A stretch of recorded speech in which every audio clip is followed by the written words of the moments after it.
नमस्कार विद्यार्थी मित्रांनो, तुम्हा सर्वांना जय शिवराय. अभ्यास करत असताना बघा, एकतर प्रत्येक विद्यार्थ्यांना असं लक्षात ठेवलं पाहिजे की MPSC किंवा UPSC किंवा कुठलाही स्पर्धा परीक्षेचा अभ्यास करत असताना आपण काहीतरी करू शकतो किंवा काहीही करू शकतो, पण आपण सर्व काही करू शकत नाही.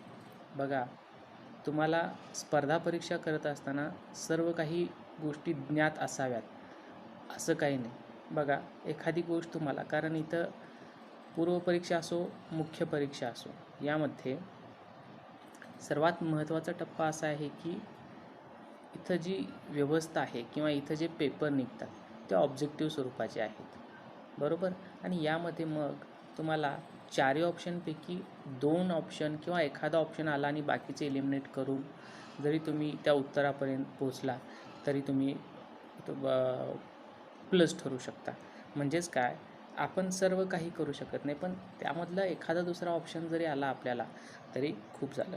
त्याचबरोबर बघा, नेहमी आपण आपलं लक्ष आणि साध्य विसरू नका, अन्यथा जे काही मिळाले आहे तेवढ्यावरच संतुष्ट राहण्याची तुम्हाला सवय लागेल. तेव्हा ह्या 2 गोष्टी स्पर्धा परीक्षा करणाऱ्या मुलांनी नेहमी लक्षात ठेवणं गरजेचं आहे. मित्रांनो, आज आपण भारतीय अर्थव्यवस्थेची वैशिष्ट्ये अभ्यासणार आहोत. बघा, भारतीय अर्थव्यवस्था ही एक अशी विकसनशील अर्थव्यवस्था आहे, बरोबर. आणि मग स्वातंत्र्यानंतर आपण मिश्र अर्थव्यवस्थेचा स्वीकार केला. त्यानंतर मात्र 1991ची जी आर्थिक सुधारणा झाली तेव्हापासून आपला प्रवास हा मिश्रकडून मुक्तकडे होण्यास सुरुवात झाली. मात्र बघा, अजूनही भारतीय अर्थव्यवस्थेचा उत्पन्नाचा दर हा कसा आहे, कमी आहे. त्याचबरोबर वृद्धी दरात देखील चढ उतार, त्याचबरोबर लोकसंख्येचा वाढीचा दर उच्च आहे. त्याचबरोबर दारिद्र्याचे प्रमाण जास्त आहे, बेरोजगारी जास्त आहे. त्याचबरोबर आपली अर्थव्यवस्था ही मुख्यतः कृषी आधारित आहे. यासारखी भारतीय अर्थव्यवस्थेची वैशिष्ट्ये आहे. आता या वैशिष्ट्यामध्ये सुरुवातीला आपण बघणार आहोत की दरडोई उत्पन्नाचा कमी स्तर. बघा, देशाचे दरडोई उत्पन्न हे देशाच्या आर्थिक व्यवस्थेचे महत्त्वाचे काय असते, निर्देशक असते, म्हणजे एक ते सूचक असतं. तर बघा, दरडोई उत्पन्नात वेगाने वाढ घडवून आणणे हे भारतीय नियोजनाचे महत्त्वाचे उद्दिष्ट आहे. मात्र त्याचा स्तर नेहमीच हा कसा कमी राहिलेला आहे. आता बघा, दरडोई उत्पन्नाचा स्तर कमीच आहे. त्याचबरोबर उत्पन्नाचा व दरडोई उत्पन्नाच्या वाढीचा दर देखील कसा आहे, कमी आहे.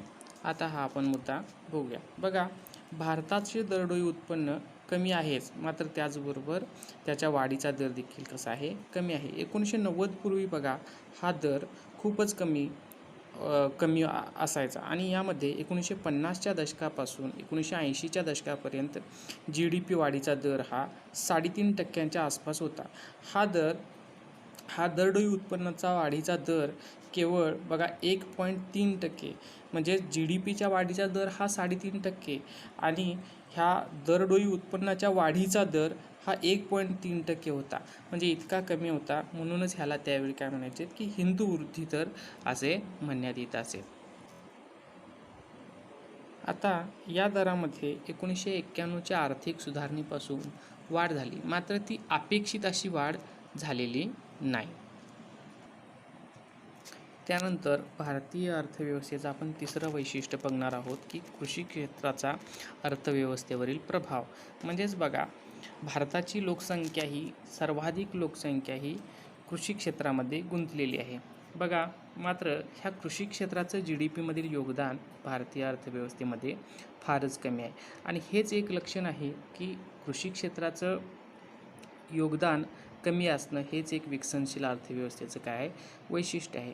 आता बघा, 1991मध्ये जवळजवळ 70% जनता कृषी आणि संलग्न उद्योगामध्ये काय होती, गुंतलेली होती. आता जर आपण 2015-16 किंवा 16-17ची आकडेवारी बघितली तर कृषी क्षेत्रामध्ये हा जवळजवळ 15.11% हिस्सा होता. भारतीय अर्थव्यवस्थेमध्ये कृषी क्षेत्राचा 15.11% हिस्सा हा कृषी क्षेत्राचा होता. मात्र ह्या 15.11% पैकी हे लोक जवळजवळ 46% लोक कृषी आणि संलग्न क्षेत्रामध्ये काय होते, गुंतलेले होते. याचबरोबर बघा, उद्योग क्षेत्रामध्ये 31.12% हिस्सा होता. मात्र उद्योग क्षेत्रामध्ये गुंतलेल्या लोकांची संख्या ही 21.8%च्या दरम्यान होती. तर सेवा क्षेत्राचा हिस्सा हा भारतीय अर्थव्यवस्थेमध्ये सर्वाधिक म्हणजेच 53.77 म्हणजे जवळजवळ 54% होता. मात्र या क्षेत्रामध्ये गुंतलेल्या लोकांची संख्या ही 32% इतकी होती. आता यानंतरचं वैशिष्ट्य आपण बघूया की आर्थिक विषमता. आता भारतात बघा, मोठी उत्पन्नाची आणि संपत्तीची विषमता आढळून येते. बघा, NSSOच्या अलीकडच्या आकडेवारीनुसार देशातील ग्रामीण कुटुंबापैकी 39% कुटुंबे देशातील एकूण ग्रामीण मालमत्तेपैकी 5% मालमत्तेचे काय होते, तर मालक होते. आणि ह्या 5% पैकी 8% उच्च कुटुंबे त्या मालमत्तेपैकी 46% मालमत्तेचे काय होते, मालक होते. म्हणजेच बघा, ग्रामीण भागातली जवळजवळ 39% कुटुंबे ही देशातील एकूण ग्रामीण मालमत्तेपैकी 5% मालमत्तेचे मालक होते. आणि ह्या 5% पैकी 8% उच्च कुटुंबे व त्या मालमत्तेपैकी ही 8% लोकांच्याकडे जवळजवळ 46% मालमत्ता होती. म्हणजेच बघा, उत्पन्नाच्या विषमतेचे प्रमाण मोजण्यासाठी भारतामध्ये लॉरेन्झ वक्ररेषा वापरतात. आणि या लॉरेन्झ वक्ररेषेवरून गिनी गुणांक काढला जातो. आता 2015मध्ये बघा, आकडेवारीनुसार भारताचा गिनी गुणांक हा 33.6% होता. म्हणजे बघा, जेवढा गिनी गुणांक जास्त तेवढी विषमता अधिक असं म्हणता येईल. आणि हा गिनी गुणांक अलीकडे कसा होत आलेला आहे, कमी होत आलेला आहे. उत्पन्न व संपत्तीची विषमता ही या भारतामध्ये ग्रामीण भागाच्या तुलनेत शहरी भागात कमी आहे. म्हणजेच भारतामध्ये विषमतेचं सर्वाधिक प्रमाण हे ग्रामीण भागामध्ये जास्त असलेलं आपल्याला आढळून येतं. आता यानंतरचं वैशिष्ट्य आपण बघूया की लोकसंख्येचा विस्फोट. आता 1901 साली भारताची लोकसंख्या जवळजवळ 23.84 कोटी इतकी होती. आणि तीच 2011 साली वाढून 121 कोटी इतकी झाली. बघा, 1991 ते 2001 या दशकात लोकसंख्या जवळजवळ 21.54% वाढली. आणि वार्षिक वाढीचा दर हा 1.95% इतका होता. आता बघा, म्हणजेच 2001 ते 2011 या दशकात लोकसंख्या 17.64% वाढली. म्हणजेच बघा, भारतात लोकसंख्या म्हणजे भारताचं क्षेत्रफळ हे एकूण जगाच्या जवळजवळ 2.42% इतकं आहे. आणि भारताची लोकसंख्या ही एकूण जगाच्या 17.5% आहे. म्हणजेच बघा, 2.42% इतक्या क्षेत्रफळावर जवळजवळ 17.5% लोकसंख्या काय आहे, राहते असं म्हणायला काही हरकत नाही. आता बघा, या एकूण 121 कोटी लोकसंख्येपैकी जवळजवळ 35% लोकसंख्या ही 15 वर्षाच्या खालील आहे. त्याचबरोबर 50%हून अधिक लोकसंख्या ही 25 वर्षाखालील आहे. तर 65%हून अधिक लोकसंख्या ही 35 वर्षाखालील आहे. म्हणजेच बघा, भारतीय लोकसंख्येमध्ये जी तरुण लोकसंख्या आहे ती त्यांचं प्रमाण कसं आहे, जास्त आहे. म्हणजेच हा काय भारतासाठीचा मोठा लोकसंख्याविषयक लाभांश म्हणजेच डेमोग्राफिक डिव्हिडंड आहे असं त्याला म्हणतात. त्यानंतरचं वैशिष्ट्य बघूया आपण, गरिबी व बेरोजगारी. आता स्वातंत्र्यप्राप्तीनंतर बघा, 65 वर्षे होऊन देखील भारतामध्ये गरिबीचं प्रमाण हे खूप मोठ्या प्रमाणात आहे. आता 2011-12च्या आकडेवारीनुसार बघा, NSSOच्या भारतात सुरेश तेंडुलकर पद्धतीनुसार भारतामध्ये एकूण दारिद्र्याचे प्रमाण हे 21.9% आहे. आणि यापैकी ग्रामीण भागात 25.7% लोक कसे आहेत, दारिद्र्य रेषेखाली आहेत. तर शहरी भागामध्ये हे प्रमाण 13.7% आहे. आता हे जरी प्रमाण कमी दिसत असलं तरी भारताच्या लोकसंख्येचा विचार करता ही संख्या खूप मोठ्या प्रमाणात आहे. त्यानंतरचं वैशिष्ट्य बघूया की भांडवल निर्मितीचा दर कसा आहे, कमी आहे.